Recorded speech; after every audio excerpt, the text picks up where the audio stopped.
Just 2 hours from now, thousands are set to march in Washington, D.C., taking to the nation's capital to demand equal rights for the gay community. Now, this march comes less than 24 hours after President Obama addressed the nation's largest gay rights advocacy group. I'm here with a simple message. I'm here with you in that fight. My commitment to you is unwavering even as we wrestle with these enormous problems. And while progress may be taking longer than you'd like, do not doubt the direction we are heading and the destination we will reach.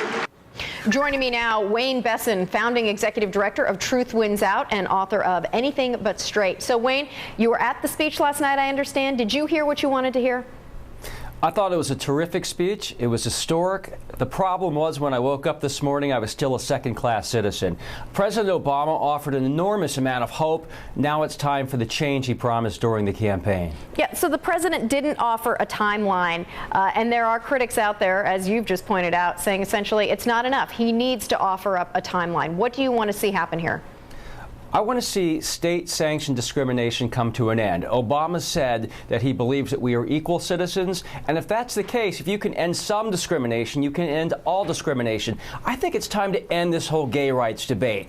We shouldn't have a minority in this country that does not see the same rights as everybody else.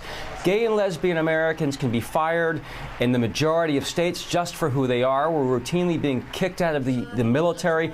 Any place that we're being humiliated or discriminated against or separated from the rest of the population must go. And President Obama is in a unique position to do this. He has said he wants to do it. Now is the time for action for the president and Congress. And he said that he will do it. Is that not enough, though? The fact that he didn't say exactly when he's going to do it, it's not enough? Or is it that you don't trust that he's going to do it, or that you're just impatient now and say, look, I need this done now? Well, I think we've heard political promises before. We heard them in the Clinton administration. Bill Clinton promised to end discrimination against gays in the military and a host of other items. And instead, we got Don't Ask, Don't Tell and the Defense of Marriage Act. So you think this is just another political promise on the part of the president? We don't know yet. I would hope that the president would follow through on his words. He made a very impassioned speech last night, and it would be bad politics for him not to, because the right wing is going to use his speech last night to say that he supports gay rights anyway. So the smart thing to do would be to pass, to use his bully pulpit effectively to help pass legislation, sign it into law, and at least get credit for this. If he's going to turn this into a political football, throw a touchdown, don't punt the ball anymore. What about Congressman Frank's comments? He's an openly gay member of Congress, and he's essentially said that this big rally, this march that you've got going on today in the Capitol, he says it's a waste of time. He says you've got to go out and march in your own communities, rally your congresspeople, rally the legislators. That's where you get the job done.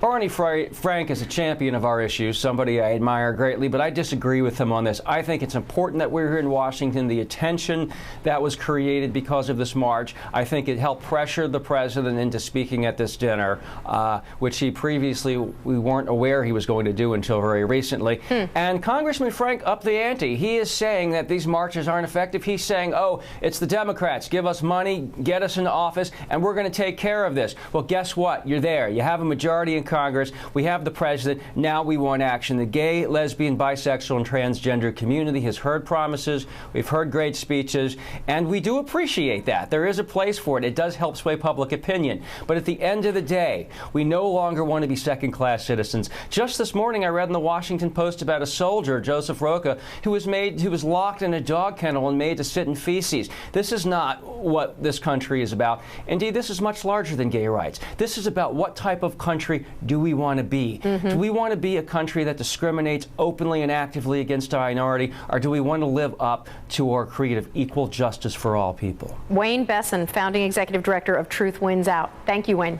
Thank you.